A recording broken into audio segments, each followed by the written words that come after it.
శుభోదయం. నా పేరు ఇమ్రాన్ కుమార్. నేను కేబీ పాఠశాలలో 8వ తరగతి చదువుతున్న విద్యార్థిని.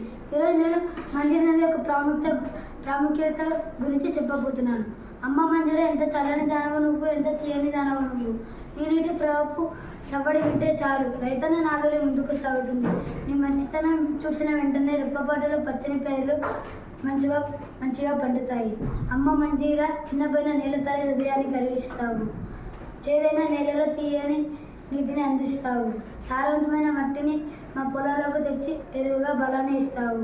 అమ్మ మంజీరా, కుతుబ్ షా నిర్మించిన భాగ్యనగరానికి తీయని నీటిని అందిస్తావు. అమ్మ మంజీరా, పల్లెలను అమ్మలాగా లాలించి స్నానం, తాగునీరు, సాగునీరు వంటిని అందిస్తావు.